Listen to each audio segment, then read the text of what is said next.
make sure that you take all your meds. And congratulations on the early gang. But hello, Runa. Hello, Destiny. Hello, Quincy.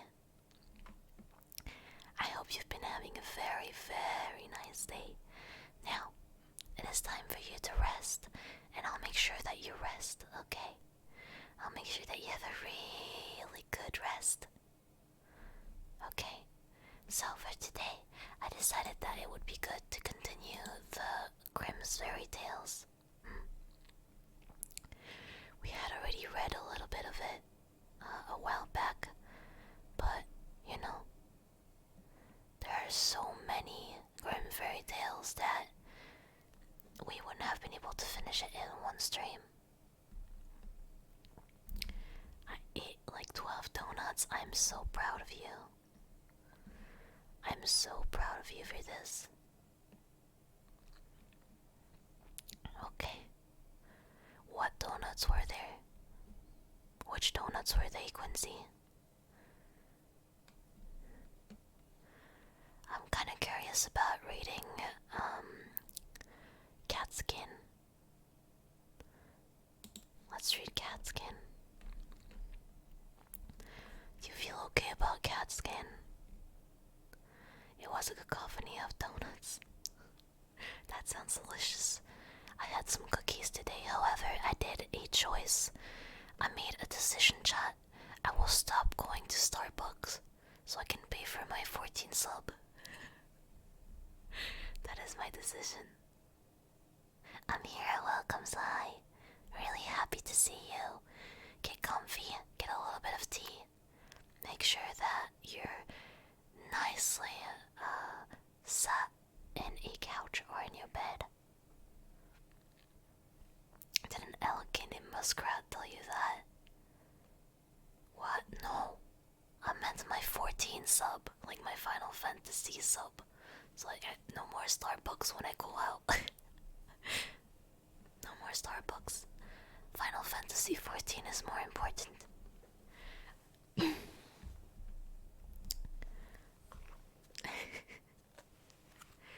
Okay, let us start.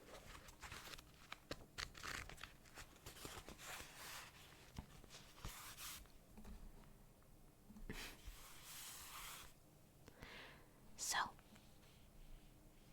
nothing is more important than caffeine, though. Yeah, but I have caffeine at home. I don't need to pay an overpriced coffee. I'll just take a cookie once in a while because they're really good.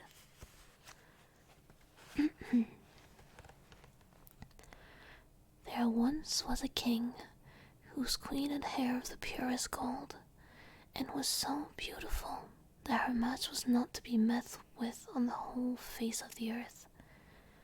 But this beautiful queen fell ill, and when she felt that her end drew near, she called the king to her and said, "Promise me that you'll never marry again, unless you meet with a wife who is as beautiful as I am, and who has golden hair like mine."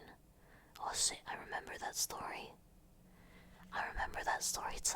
It's really bad. It's like one of the worst ones. Like, not bad and like badly written, but like in... It gets dark. Then, when the king in his grave promised all she asked, she shut her eyes and died. But the king was not to be comforted, and for a long time never thought of taking another wife. At last, however, his wise men said, "This will not do. The king must marry again. We may have a queen." So messengers were sent far and wide to seek for a bride as beautiful as the late queen. But there was no princess in the world so beautiful, and if there had been, still, there was not one to be found who had golden hair. So the messengers came home and had all their troubles to nothing.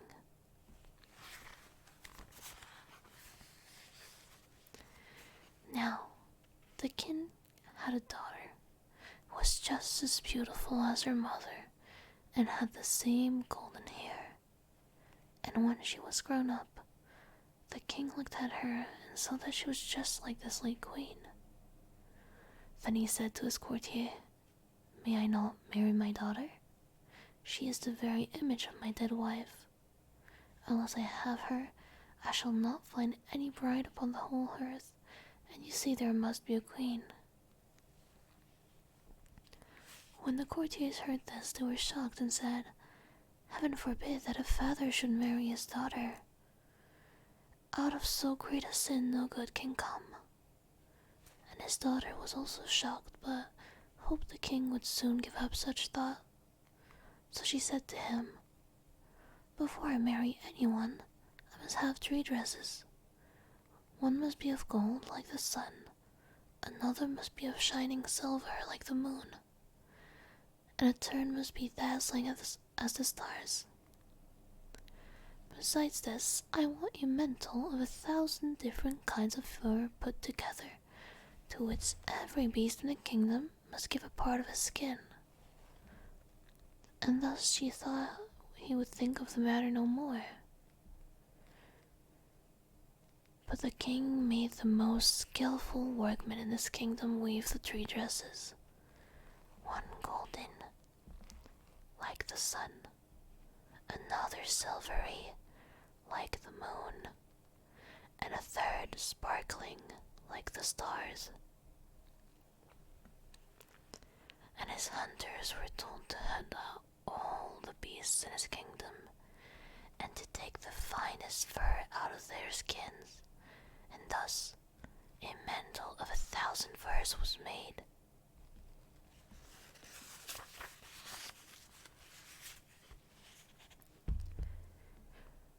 When all were ready, the king sent them to her. But she got up in the night, when all were asleep, and took 3 of her trinket, a golden ring, a golden necklace, and a golden brooch, and packed the 3 dresses of the sun, the moons, and the stars. She packed them up in a nutshell, and wrapped herself up in the mantle made of all sorts of fur, and besmeared her face and hands with soot. Then she threw herself upon heaven for help in her need, and went away, and journeyed on the whole night, till at last she came to a large wood. As she was very tired, she sat herself down in the hollow of a tree, and soon fell asleep. And there she slept. She slept on till it was midday.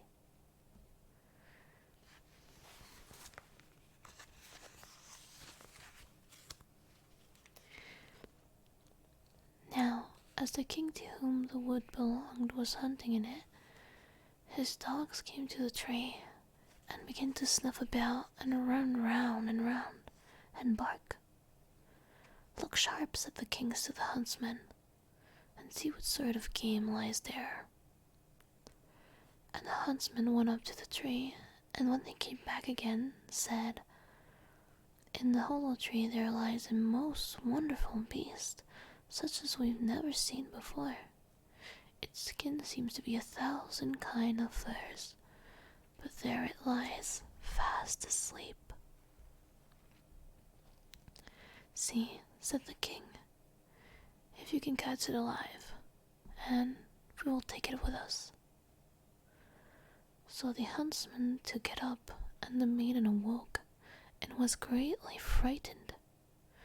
She said, "I'm a poor child that has neither father nor mother left. Have pity on me, and take me with you." Then they said, "Yes, Miss Catskin, you will do for the kitchen. You can sweep up the ashes and do things of that sort."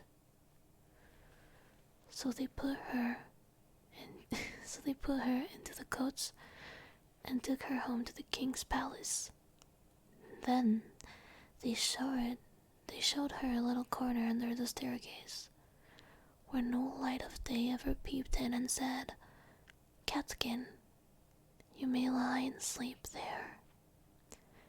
And she was sent into the kitchen, and made to fetch wood and water, to blow the fire,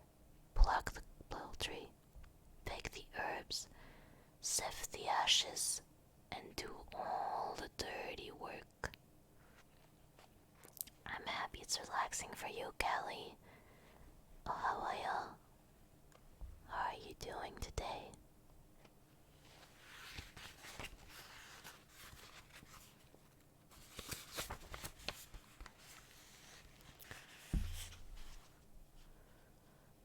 Thus, Catskin lived for a long time, very sorrowfully. Ah, pretty princess, thought she. What will now become of thee? But it happened one day that a feast was to be held in the king's castle. So she said to the cook, "May I go up a little and see what is going on? I will take care and stand behind the door." And the cook said, "Yes, you may go, but be back again in half an hour's time to rake out the ashes." Then she took her little lamp and went into her cabin and took off the fur-skin and washed the soot from her face and hands, so that her beauty shone forth like the sun from behind the cloth. She next opened her nutshell and brought of it the dress that shone like the sun, and so went to the feast. Everyone made way for her, for nobody knew her, and they thought she could be no less than a king's daughter. But the king came up to her and held out his hand, danced with her. He thought in his heart, "I never saw anyone half as beautiful."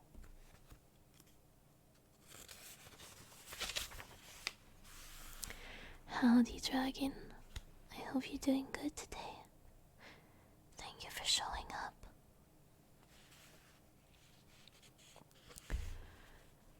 When the dance was at an end, she curtsied, and when the king looked around for her, she was gone. No one knew whither. The guards that stood at the castle gate were called in, but they had seen no one. The truth was, she had run into her little cabin, pulled off her dress, blackened her face and hands, put on the fur-skin cloak, and was Catskin again. When she went into the kitchen to her work and began to rake the ashes, the cook said, "Let that alone till the morning and heat the king's soup. I should like to run up now and give a peep, but take care you don't let a hair fall into it, or you will run a chance of never eating again."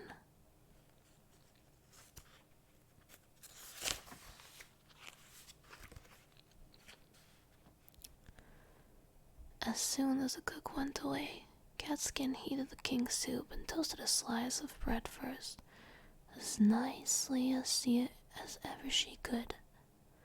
And when it was ready, she went and looked in the cabin for a little golden ring, and put it into the dish in which the soup was.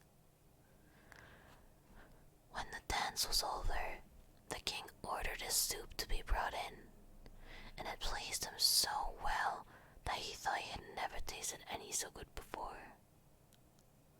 At the bottom, he saw a gold ring lying, and as he could not make out how it had got here... I lost my line. He ordered the cook to be sent for. The cook was frightened when he heard the order, and said to Catskin, "You must have let a hair fall into the soup. If it be so, you will have a good beating." Then he went before the king, and he asked him who had cooked the soup. "I did," answered the cook. But the king said, "That is not true. It was better done than you could do it." Then he answered, "To tell the truth, I did not cook it, but Catskin did." "Then let Catskin come up," said the king. she came, he said to her, "Who are you?" "I am a poor child," said she, "that has lost both father and mother." "How came you in my palace?" asked he. "I'm a good for nothing," said she, "but to be a scullion girl and to have boots and shoes thrown at my head." "But how did you get the ring that was in the soup?" asked the king. Then she would not own that she knew anything about the ring, so the king sent her away again about her business. I had to wait to put a headset on, but I hope that book you're eating is tasty. It's delicious, thank you. I love eating a book. Nom nom nom nom nom nom nom nom nom nom nom nom nom nom. Nom nom nom nom nom nom nom nom nom nom nom nom nom nom nom nom nom.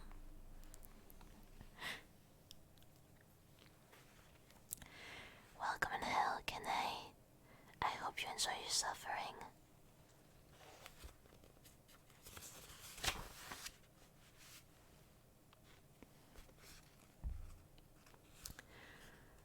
After a time, there was another feast, and Catskin asked the cook to let her go up and see it as before. "Yes," said he, "but come again in half an hour, and cook the king the soup that he likes so much." Then she ran to her little cabin, washed herself quickly, and took her dress out, which was silvery as the moon, and put it on. And when she went in, looking like a king's daughter, the king went up to her and rejoiced at seeing her again. When the dance began, he danced with her. After the dance was at an end, she managed to slip out, so slyly that the king did not see where she was gone, but she sprang into her little cabin and made herself into Catskin again, and went into the kitchen to cook the soup. Whilst the cook was above the stairs, she got the golden necklace and dropped it into the soup. Then it was brought to the king, who ate it, and it pleased him as well as before. So he sent for the cook, who was again forced to tell him that Catskin had cooked it. Catskin was brought again before the king, but she still told him that she was only fit to have boots and shoes thrown at her head. I once read a light novel series about a girl who ate books. I need the name of that.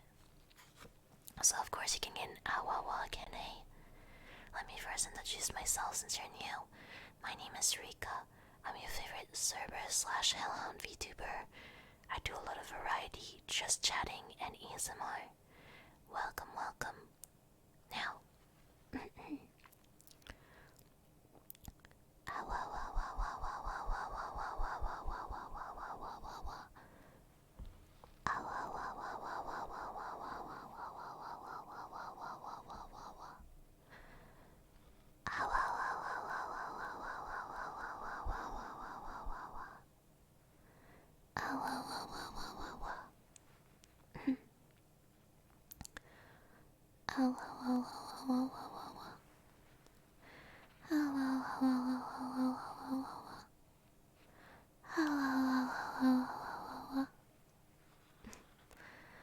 you're welcome. So what story, may I ask, are you reading? We're reading Grimm's fairy tales. This one is Catskin. When Rika gets a 3DO, we're all doomed. This technically works the same as a 3DO. I just need to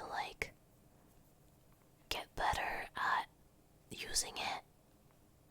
Cause this is my first time using this mic, but it has the function too. Like I can do this too. I just need to do some trial and error until I get how it works.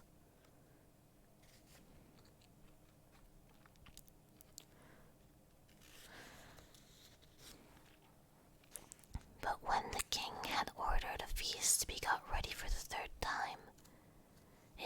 just the same as before. You must be a witch, Catskin, said the cook. For you always put something into your soup so that it pleases the king better than mine. However, he let her go up as before. Then she put on her dress, which sparkled like the stars, and went into the ballroom in it. And the king danced with her again and thought she'd never looked so beautiful as she did then. So, whilst he was dancing with her, he put a gold ring on her finger without her seeing it, and ordered that the dance should be kept up a long time. When it was at an end, he would have held her fast by the hand, but she slipped away and sprang so quickly through the crowd that he lost sight of her, and she ran as fast as she could into her little cabin under the stairs. But this time, she kept away too long and stayed beyond the half hour. So she had no time to take off her fine dress and drew her fur mantle over it. And in her haste, she did not blacken herself all over with soot, but left one of her fingers white. Then she ran into the kitchen and cooked the king's soup, and as soon as the cook was gone, she put the golden brooch into the dish. When the king got to the bottom, he ordered Catskin to be gold once more, and soon saw the white finger and the ring they had put on whilst they were dancing. So he seized her hand and kept fast hold of it, and when she wanted to lose herself and spring away, the fur cloak fell off a little on one side, and the starry dress sparkled underneath it.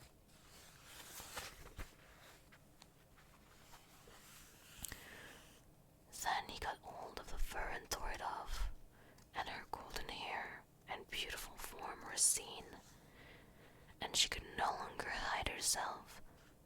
So she washed the soot and ashes from her face, and showed herself to be the most beautiful princess upon the face of the earth. But the king said, "You are my beloved bride, and we will never more be parted from each other."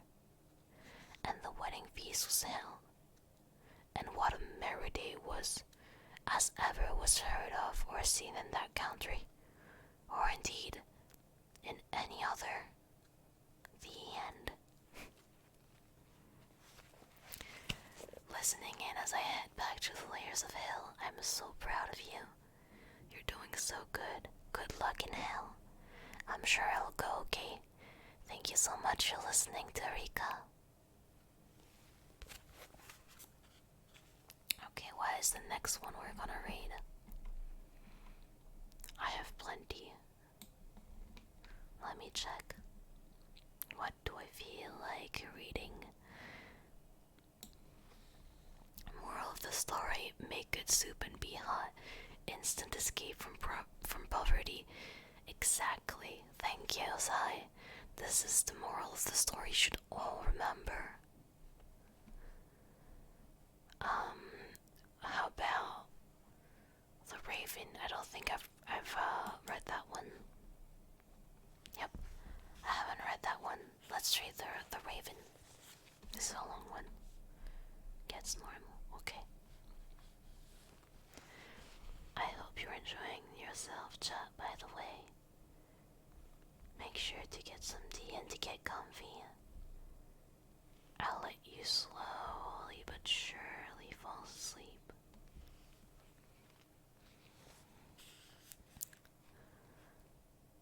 There was once a queen who had a little daughter, still too young to run alone. One day the child was very troublesome, and the mother could not quiet it. Do what she would. She grew impatient, and seeing the ravens fly around the castle, she opened the window and said, I wish you were a raven and would fly away. Then I should have a little peace. Scarcely were the words out of her mouth when the child in her arms was turned into a raven and flew away from her through the open window. The bird took its flight to dark wood and remained there for a long time. Meanwhile, the parents could hear nothing of their child.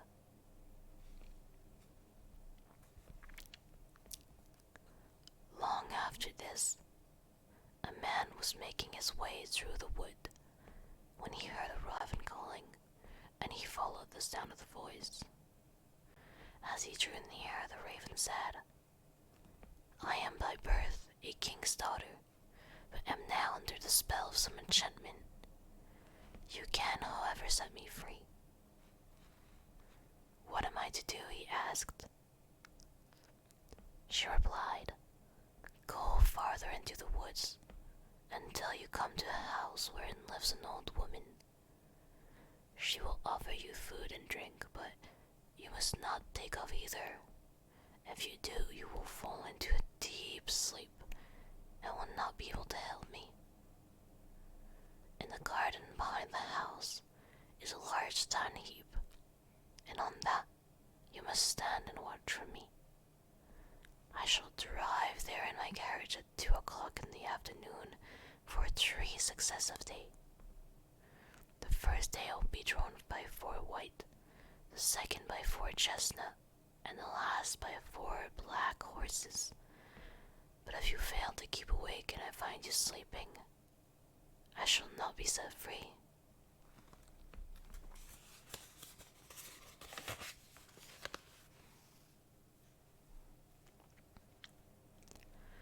The man promised to do all that she wished, but the raven said, "Alas, I know even now that you will take something from the woman and be unable to save me." The man assured her again that he would on no account touch a thing to eat or drink.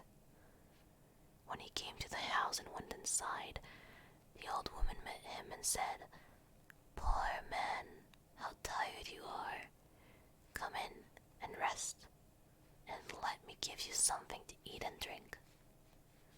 "No," answered the man, "I will neither eat nor drink."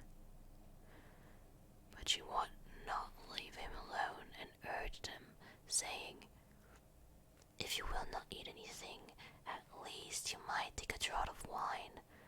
1 drink counts for nothing." And at last he allowed himself to be persuaded and drank.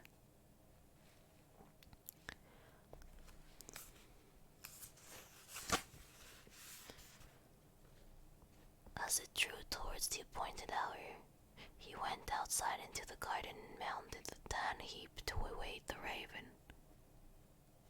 Suddenly, a feeling of fatigue came over him, and, unable to resist it, he lay down for a little while, fully determined, however, to keep awake.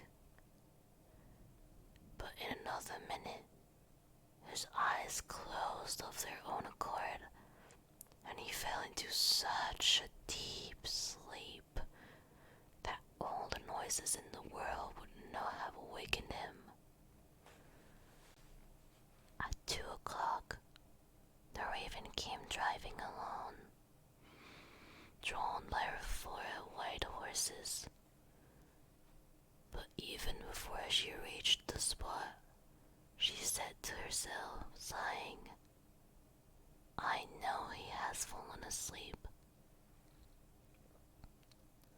When she entered the garden, there she found him, as she had feared, lying on the dung heap, fast asleep. She got out of her carriage and went to him. She called him, shook him, but it was all in vain. He still continued sleeping. Hi, Snooze. Oh, how are you?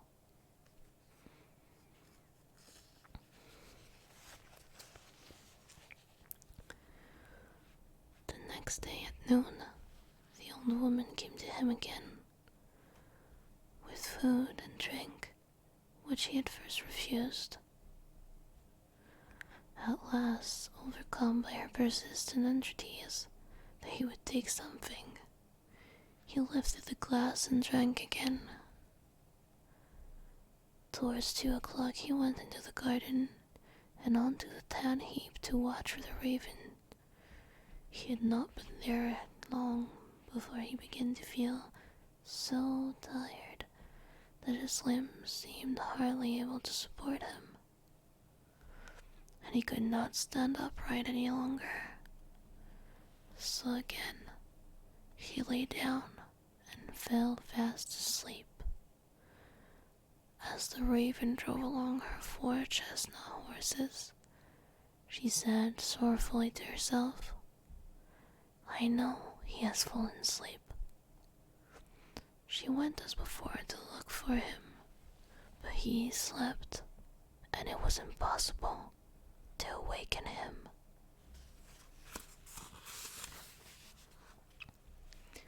"Hi, Hood. I hope you're doing good."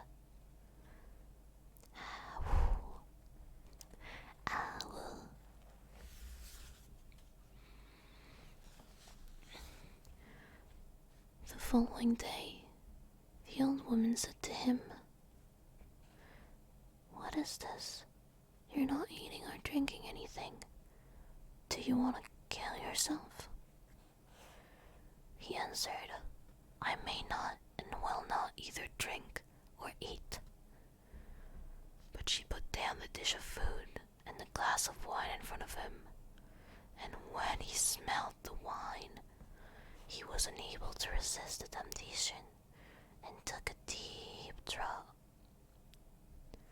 When the hour came round again, he went as usual in the tan heap in the garden to wake the king's daughter, but he felt even more overcome with weariness than on the 2 previous days, and throwing himself down, he slept like a log.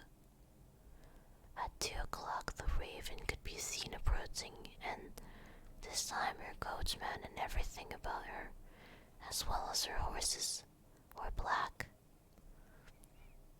She was sadder than ever as she drove along and said mournfully, "I know he has fallen asleep and will not be able to set me free." She found him sleeping heavily, and all her efforts to awaken him were of no avail.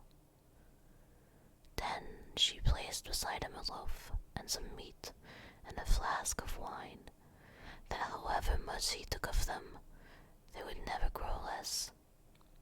After that, she drew a gold ring on which her name was engraved of her finger and put it upon one of his.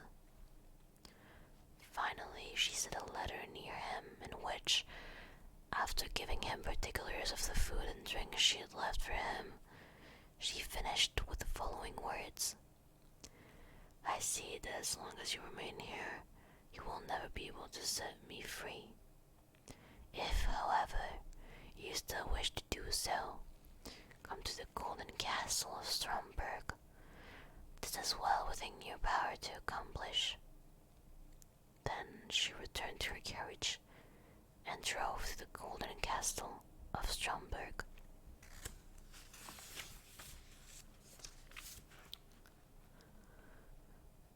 When the man awoke and found that he had been sleeping, he was grieved at heart and said, "She has no doubt been here and driven away again.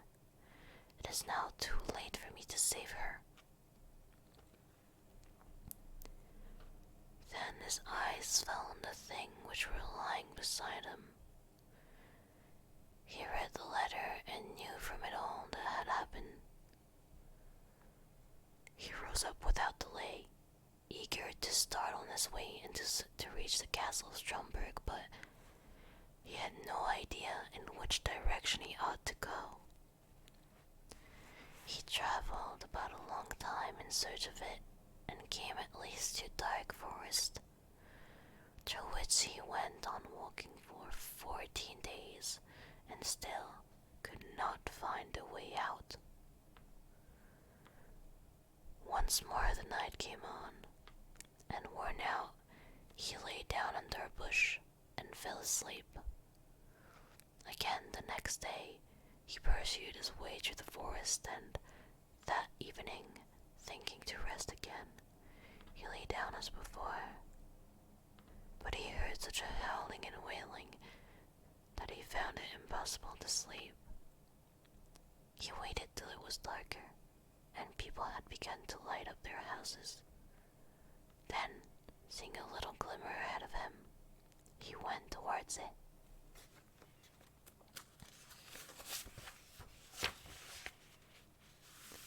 Hi, Ezekiel. Ada, ada. Ada, ada.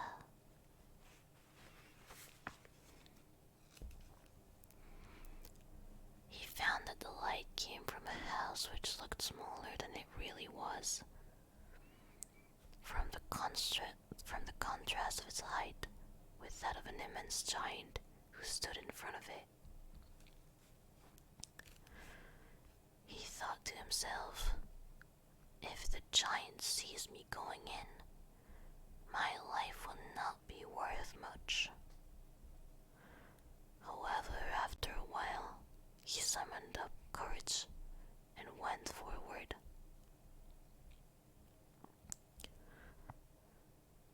When the giant saw him, he called out, "It is lucky for that you have come, for I have not had anything to eat for a long time. I can have you now for my supper." "I would rather you let that alone," said the man, "for I do not willingly give myself up to be eaten. If you are wanting food, I have enough to satisfy your hunger." "If that is so," replied the giant, "I will leave you in peace. I only thought of eating you because I had nothing else."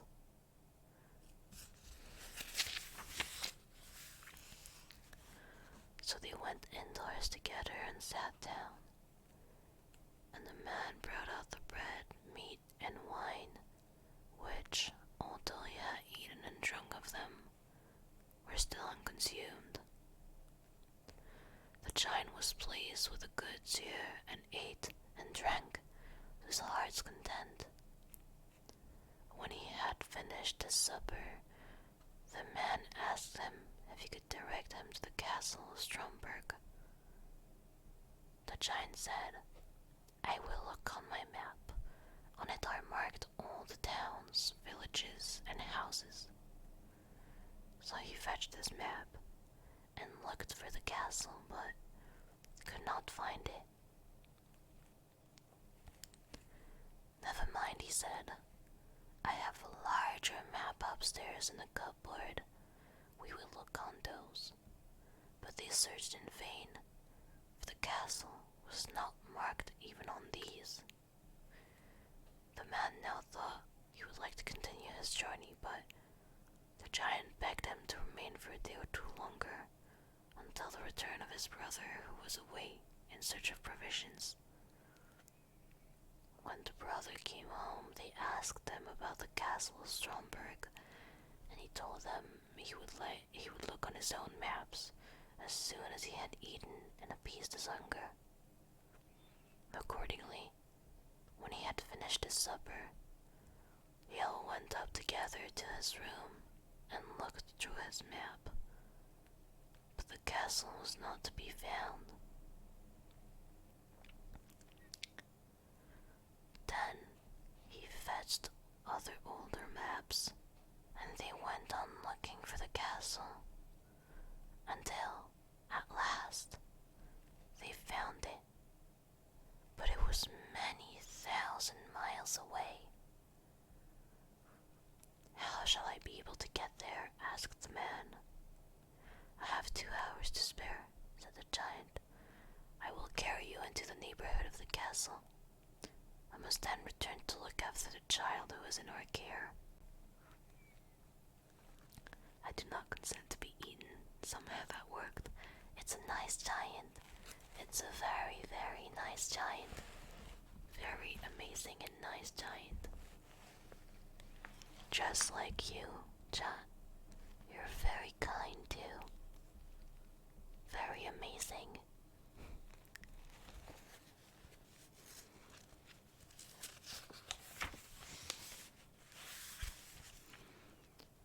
The giant thereupon carried the men to within about 100 leagues of the castle, where he left him, saying, "You'll be able to walk the remainder of the way yourself." The man journeyed on day and night till he reached the golden castle of Stromberg. He found it situated, however, on a glass mountain, and looking up from the foot, he saw the enchanted maiden drive round her castle, and then go inside.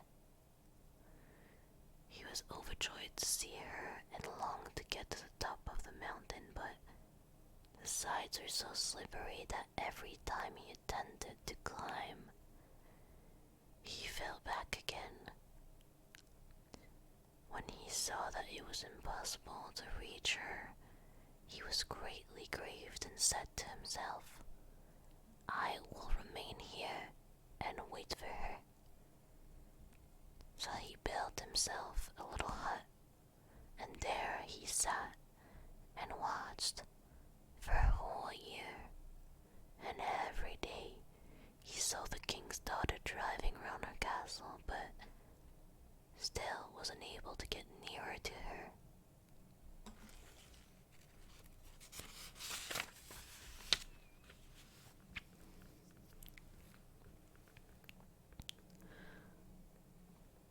Ma'am, I would once again like to say I do not consent to any war.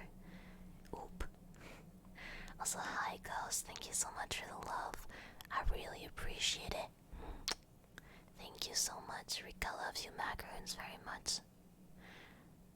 You get kisses for being so nice.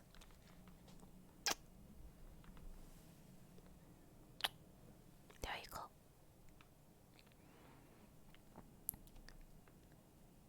Looking out from his hut one day, he saw 3 robbers fighting, and he called out to them, "God be with you." They stopped when they heard the call, but looking around and seeing nobody. Oh, hi.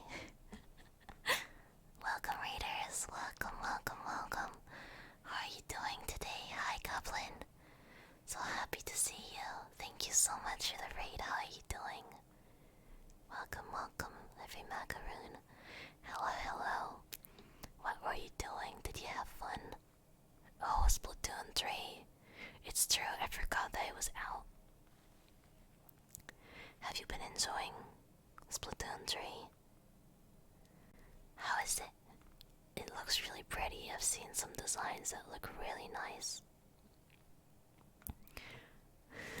Let me check everyone who came in. Hi Gorak, welcome, welcome. And welcome raiders. If you do not know me yet, my name is Rika. I'm your favorite Cyber/Hellhound Vtuber. I do a lot of variety, just chatting, and ASMR. Today we're doing ASMR reading. We're reading Grimm's fairy tales. So if you're trying to get comfy and ready to sleep, now is the time. I hope you have an amazing stream, homie. I really appreciate. Thank you so much. Make sure that you get time to rest. Thank you so much for rating. Feel free to have a little resty. I know stream can be quite tiring. And yeah, have a snacky. Have good food. Thank you so much.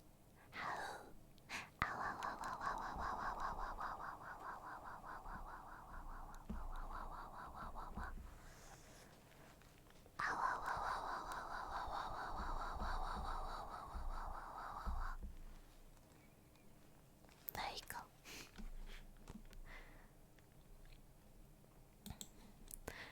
Thank you for following Igorak. Welcome to Hell. I hope you enjoy your suffering. Let us continue. They stopped when they heard the call, but looking around and seeing nobody, they once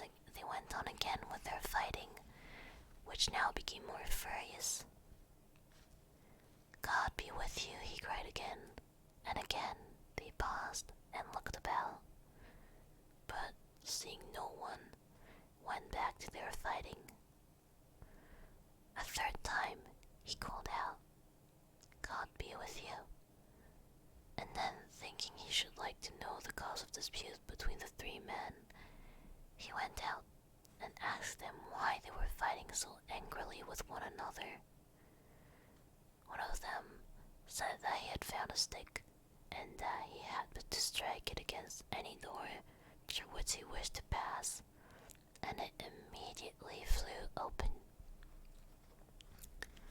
Another told him that he had found a cloak, which rendered its wearer invisible, and a third had caught a horse, which would carry its rider over any obstacle, and even up the glass mountain.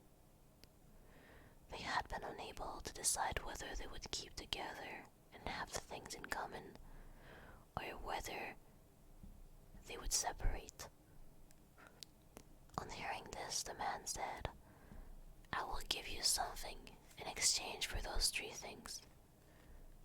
Not money, for that I have not got, but something that is of far more value. I must, however, prove whether all you have told me about your three things is true." The robbers therefore made him get on the horse, handed him the stick and the cloak, and when he had put this round him, he was no longer visible.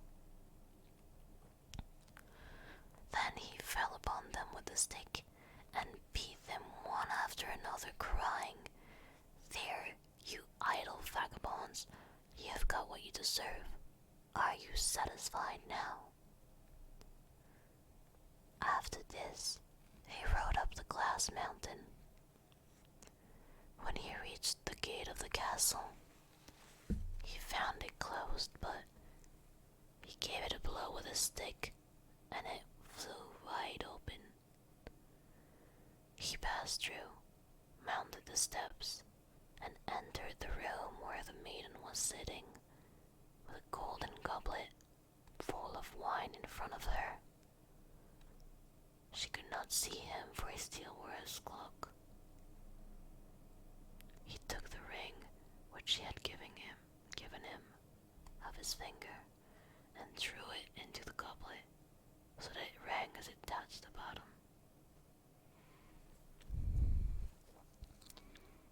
"That is my own ring," she exclaimed. "And if that is so, the man must also be here who is coming to set me free." She sought for him about the castle, but could find him nowhere. Meanwhile, he had gone outside again, and mounted his horse, and thrown off the cloak. When therefore she came to the castle gate, she saw him, and cried aloud for joy. Then he dismounted and took her in his arms, and she kissed him and said, "Now you have indeed set me free, and tomorrow we will celebrate our marriage." "Chat, would you celebrate your marriage with me?" Let me have a little bit of a drinky, because my lips are very dry right now.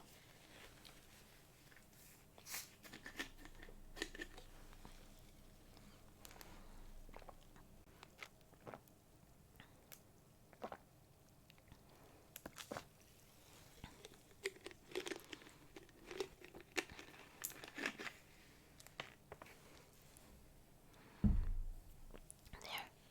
Okay. Let's read another one. I like that one. I had never heard of it. What do we have?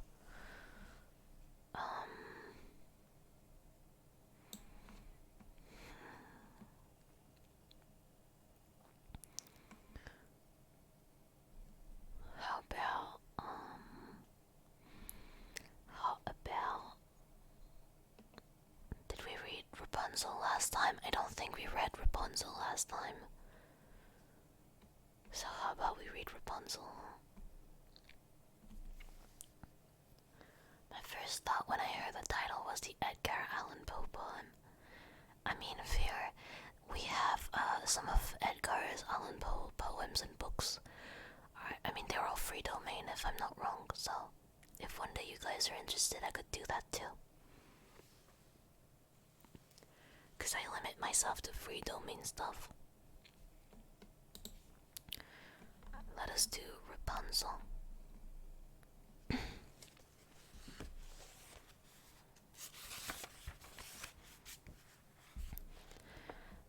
There were once a man and a woman who had long in vain wished for a child.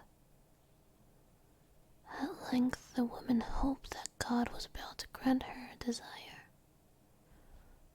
These people had a little window at the back of their house, from which a splendid garden could be seen, which was full of the most beautiful flowers and herbs. It was, however, surrounded by a high wall, and no one dared to go into it, because it belonged to an enchantress who had great power and was dreaded by all the world. One day the woman was standing by this window and looking down into the garden when she saw a bed which was planted with a most beautiful rampion, Rapunzel, and it looked so fresh and green that she longed for it. She quite pined away and began to look pale and miserable. Then her husband was alarmed and asked, "What ails you, dear wife?" "Ah," she replied, "if I can't eat some of the rampion which is in the garden behind our house, I shall die."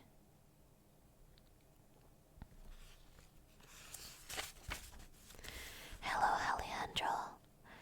Hello, Oya. How are you doing today? Welcome. Have a good stream, Rika. Thank you so much, Hood. I really appreciate it. I hope you have a great rest of your day. Hello. I'm doing great, Daniel. I'm doing amazing, thank you. I'm really enjoying reading these fairy tales. They're childhood memories. Grimm's fairy tales were definitely my favorite when I was younger. Thank you so much for asking. I appreciate it. The man who loved her thought, "Sooner than let your wife die, bring her some of the rampion yourself. Let it cost what it will." At twilight, he clambered down over the wall into the garden of the enchantress, hastily clutched a handful of rampion, and took it to his wife. She at once made herself a salad of it and ate it greedily. It tasted so good to her, so very good that the next day she longed for it 3 times as much as before. If he was to have any rest, her husband must once more descend into the garden. In the gloom of evening, therefore, he let himself down again, but when he had clambered down the wall, he was terribly afraid, for he saw the enchantress standing before him. "How can you dare," said she with an angry look, "descend into my garden and steal my rampion like a thief? You shall suffer for it." "Ah," answered he, "let mercy take the place of justice. I only made up my mind to do it out of necessity." Welcome in Heldeku. Thank you so much for following. I hope you'll enjoy your suffering with us.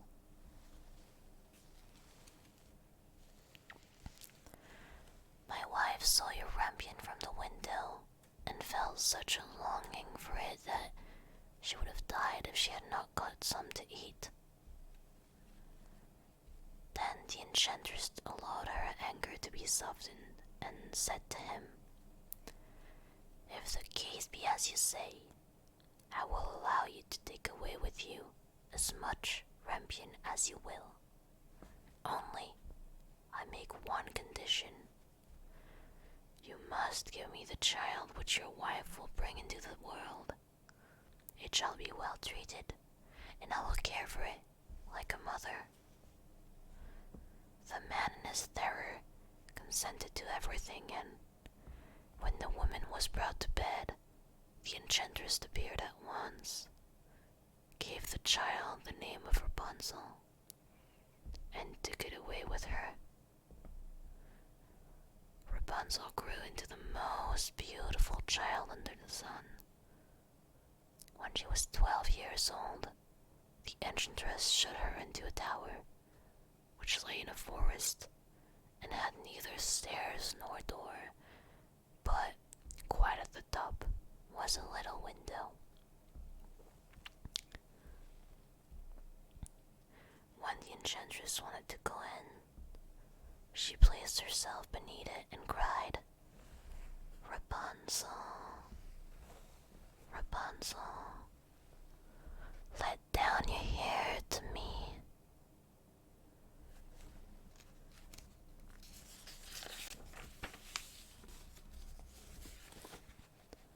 Rapunzel had magnificent long hair, fine as spun gold, and when she heard the voice of the enchantress, she unfastened her braided tresses, wound them around one of the hook of the window above, and then the hair fell 20 ells down, and the enchantress climbed up by it. After a year or two, it came to pass that the king's son rode through the forest and passed by the tower. Then he heard a song which was so charming that he stood still and listened. This was Rapunzel, who, in her solitude, passed her time in letting her sweet voice resound. The king's son wanted to climb up to her and looked for the door of the tower, but none was to be found. He rode home, but the singing had so deeply touched his heart that every day he went out into the forest and listened to it. Once, when he was thus standing behind a tree, he saw that an enchantress came here, and he heard how she cried. "Welcome, readers. Welcome, welcome. How are you doing today? Thank you so much for the raid, Soul. I really appreciate you. Did you have fun playing Bayonetta? Thank you so much for thinking about Rika for the raid. I really appreciate that. Hope you had plenty of fun. And welcome to the people who do not know me yet. My name is Rika. I'm your favorite Cerberus/Hound Vtuber. I do a lot of variety, just chatting, and a bit of ASMR.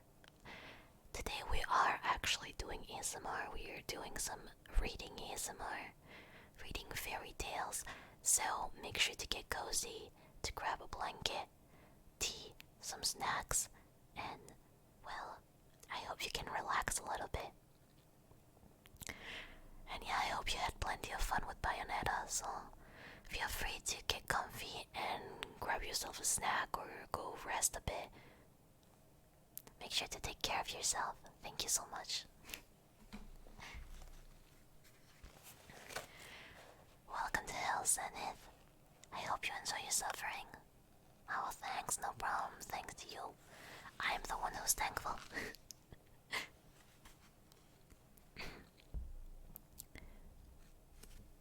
Hello. I'm gonna grab dinner and sit. Be back later, no problem. Have good dinner. Thank you for the larky. Once, when he was thus standing behind a tree, he saw that an enchantress came there, and he heard how she cried, "Rapunzel, Rapunzel, let down your hair to me." Then Rapunzel let down the braids of her hair, and the enchantress climbed up to her. "If that is the ladder by which one mounts, I too will try my fortune," said he. And the next day, when it began to grow dark, he went to the tower and cried, "Rapunzel, Rapunzel, let down your hair to me."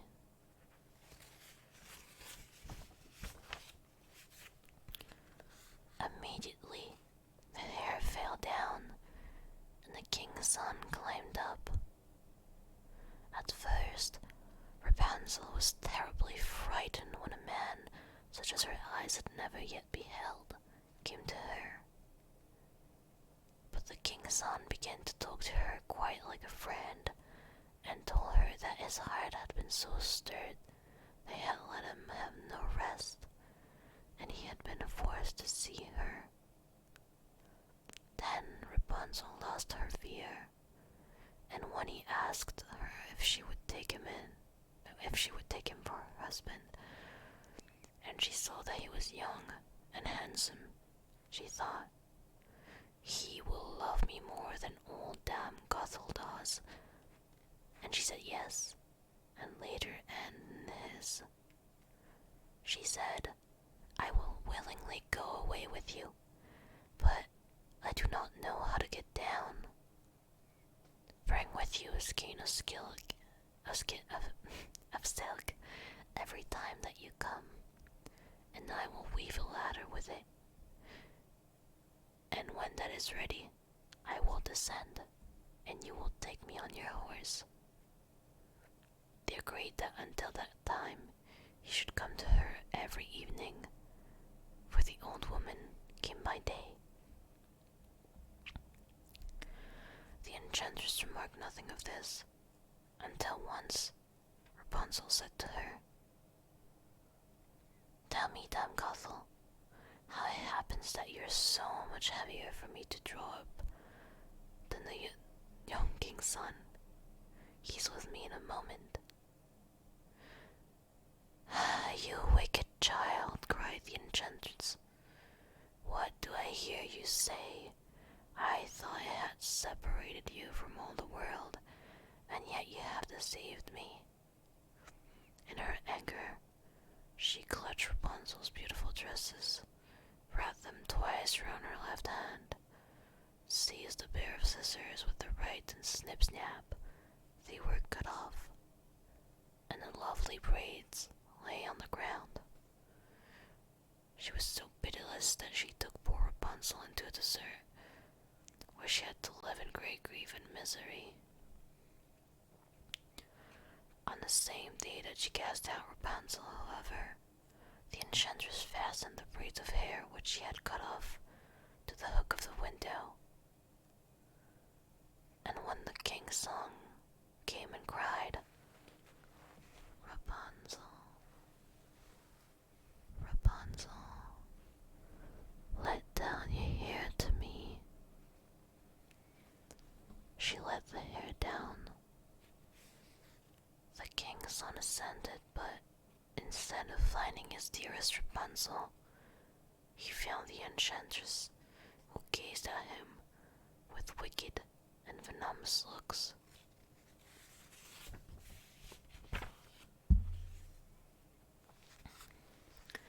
"Aha," she cried mockingly, "you would fetch your dearest, but the beautiful bird sits no longer singing in the nest.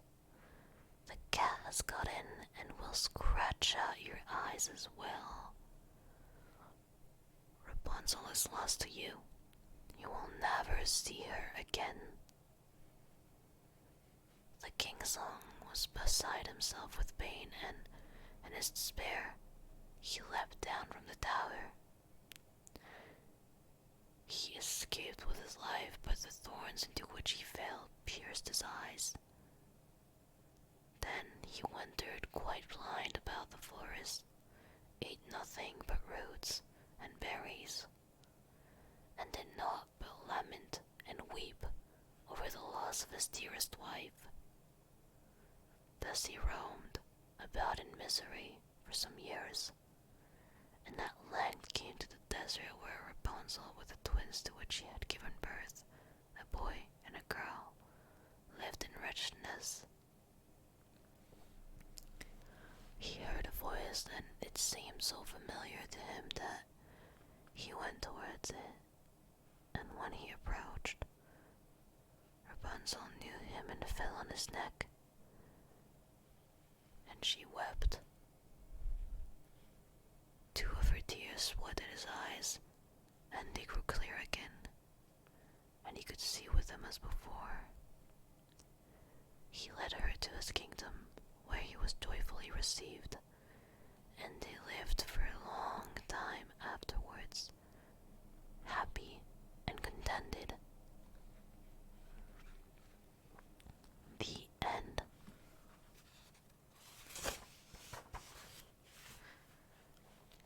How about one more, Jill? Would you like one more? Would you like one more? I have a few more that we haven't read yet. So I'll just grab a little bit more water, and then we can read one. We can read one more.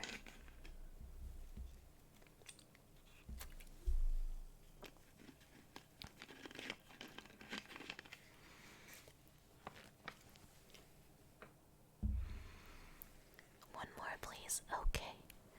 Since you're asking so nicely.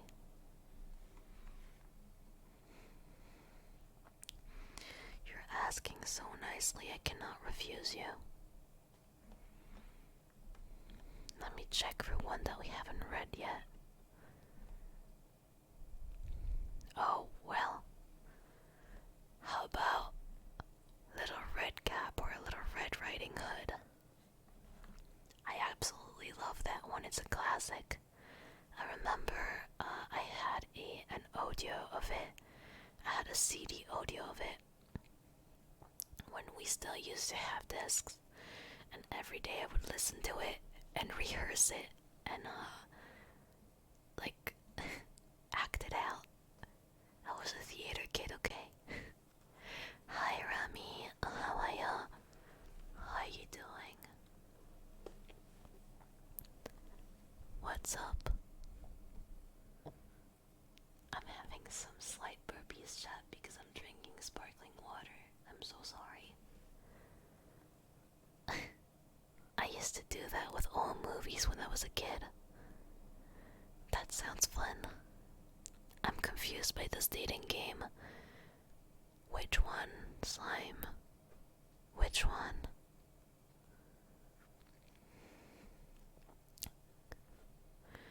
Okay, let's read The Little Red Riding Hood. Find Love or Die Trying. Oh, I haven't played it yet, but I know Quincy has. So, if you want advice, maybe you should ask Quincy. Oh, you can't figure out where the game is going. Well, that is entirely different.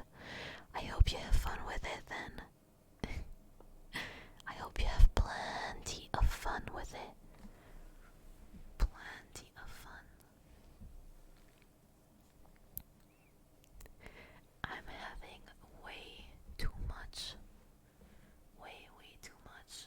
fun with the binaural function. My only problem is that I need to get more used to it. I need to learn how to position myself for it, but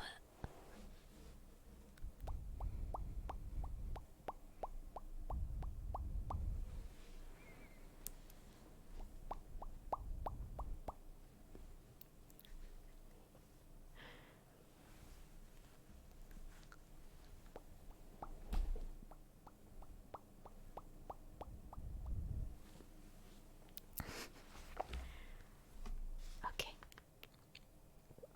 Let's go. Last fairy tale of the day.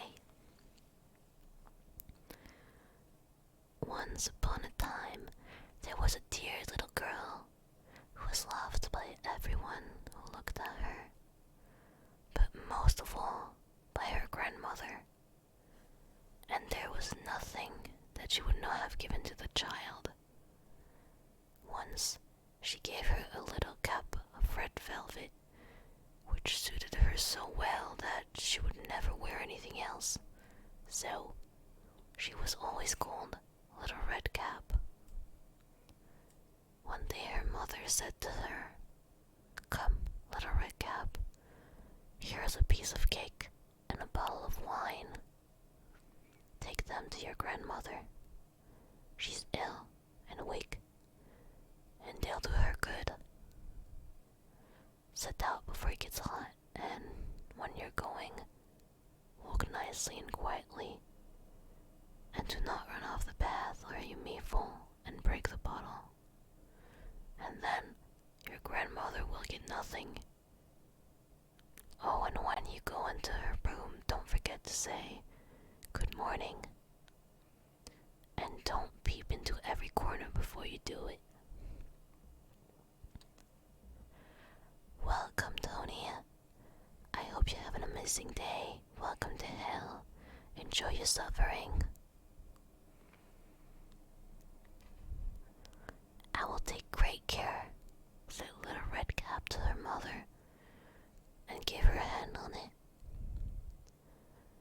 The grandmother lived out in the wood, half a league from the village, and just as Little Red Cap entered the wood, a wolf met her.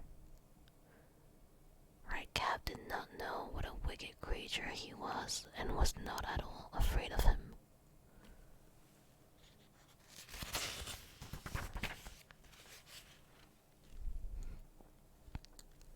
"Good day, Little Red Cap," said he.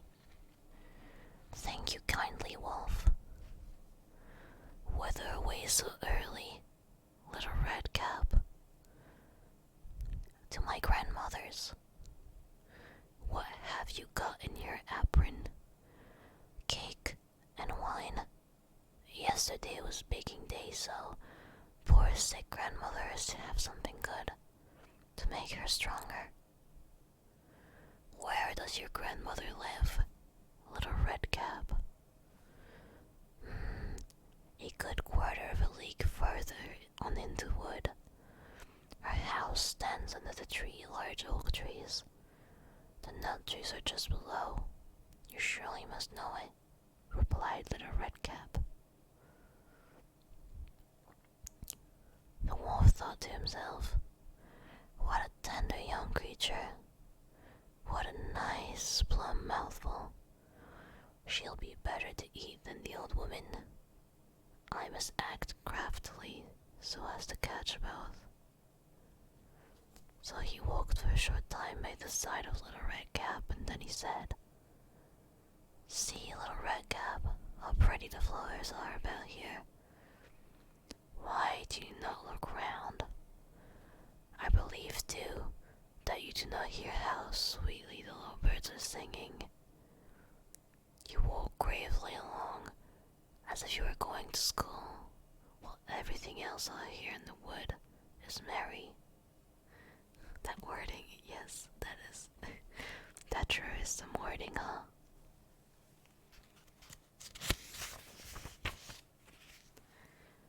Little Red Cap raised her eyes, and when she saw the sunbeams dancing here and there through the trees, and pretty flowers growing everywhere, she thought, "Suppose I take grandmother a fresh nosegay. That would please her too. It is so early in the day that I shall still get there in good time." And so she ran from the free path into the wood to look for flowers, and whenever she had picked one, she fancied that she saw a still prettier one farther on, and ran after it, and so got deeper and deeper into the woods.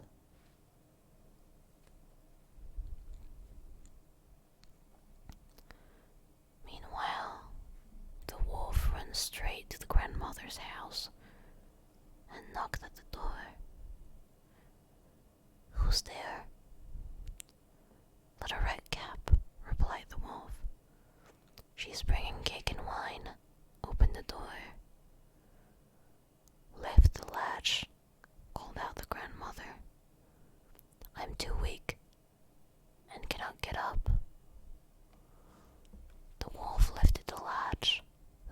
sprang open, and without saying a word, he went straight to the grandmother's bed and devoured her. Then he put on her clothes, dressed himself in her cap, laid himself in bed, and drew the curtains.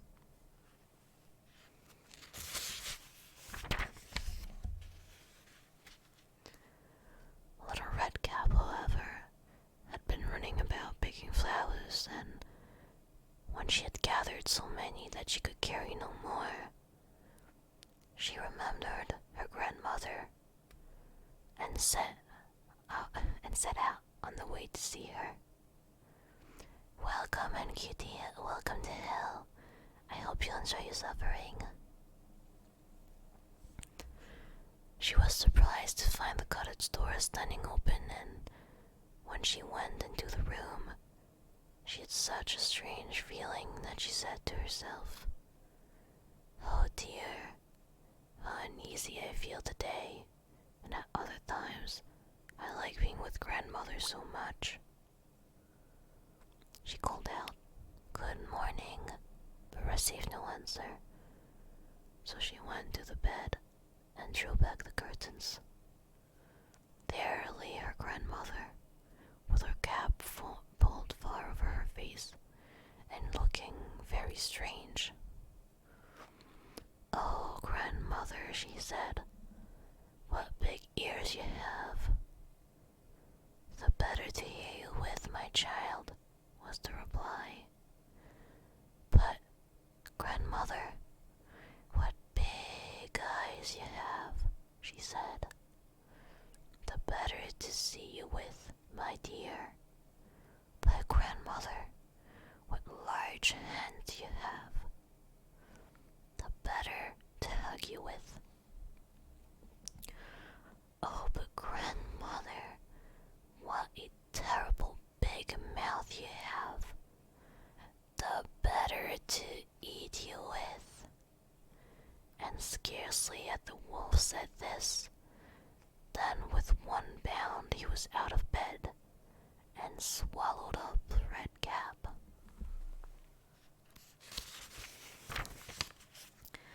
Very wholesome stories.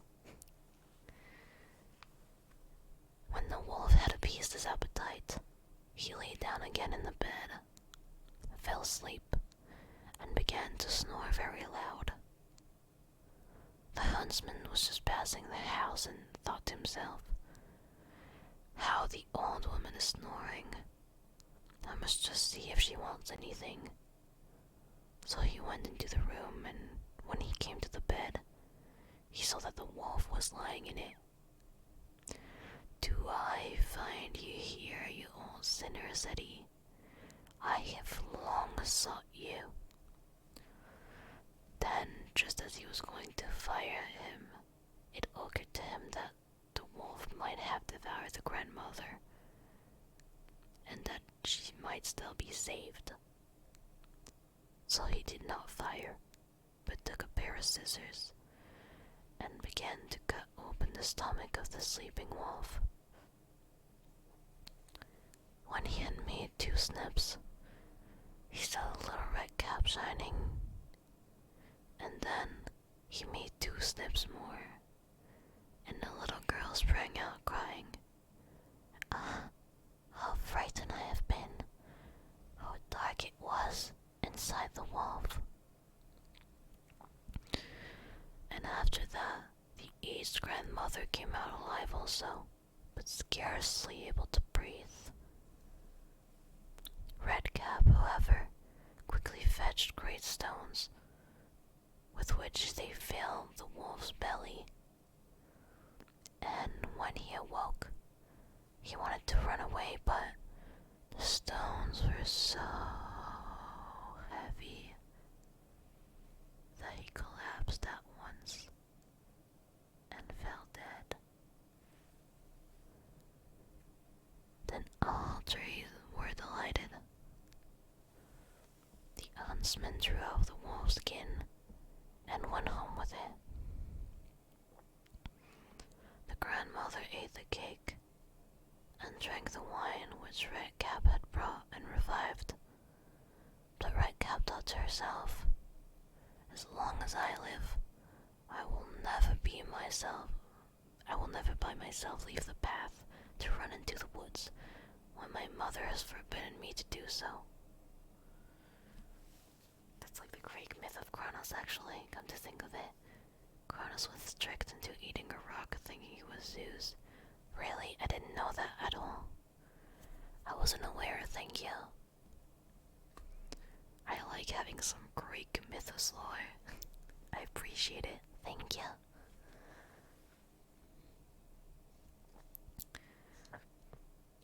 It also related that once when Redcap was again taking cakes to the old grandmother, another wolf spoke to her and tried to entice her from the path.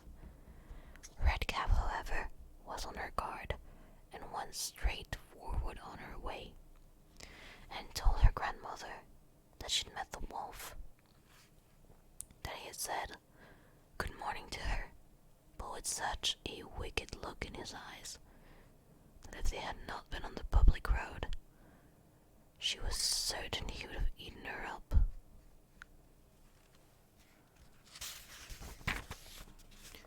"Well," said the grandmother, "we will shut the door that he may not come in." Soon afterwards the wolf knocked and cried, "Open the door, grandmother. I am little Redcap and I'm bringing you some cakes." But they did not speak or open the door, so the greybeard stole twice or thrice round the house, and at last jumped on the roof, intending to wait until Redcap went home in the evening, and then to steal after her and devour her in the darkness. But the grandmother saw what was in his thought. In front of the house was a great stone throw. So she said to the child, "Take the pail, Redcap.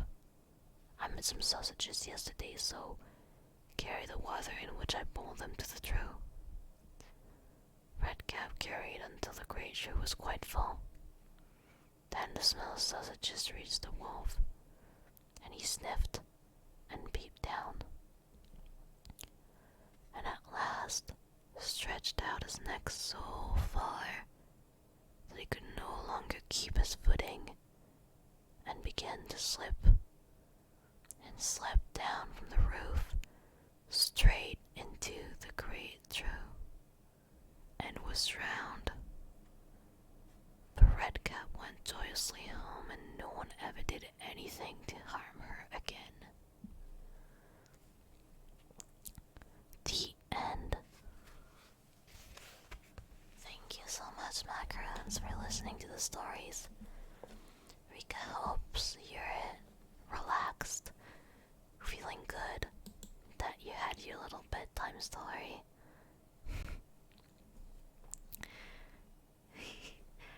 As promised, this was our last one, so I will now let you all fall asleep for good. I'm not going to, do we have an idea on who we're going to raid? I usually don't raid after ASMR streams, unless you have another ASMR person in mind, because I don't want to disturb the people who actually fell asleep. But if you do have like ASMR people, if you have a streamer that is doing ASMR, then I can raid, yes. I don't have any in my list right now. But I just don't wanna, I don't wanna wake up, because I've been told a few times that some people did fall asleep to this, and since this is the goal, I don't want to wake them up. I want to make sure they rest. That's why I'm not gonna put the ending soon screen either. I'm just gonna let you guys rest. Make sure you take care of yourself. And as usual, don't forget to behave, and don't forget to be good, because Rika doesn't want you to end up in hell. She doesn't want to have to take care of you. Bye bye, macaroons. Bye bye. Have a beautiful rest of your day and night. Make sure you rest. We will be doing more ASMR in the coming weeks too. Bye bye. Bye bye. Bye bye, Sai. Bye bye, Soyden. Thank you for being here. Bye bye. Thank you for the hydrate, Polaris. I appreciate it. I'm gonna hydrate right after the stream. Promise. Have a good resty. Bye bye.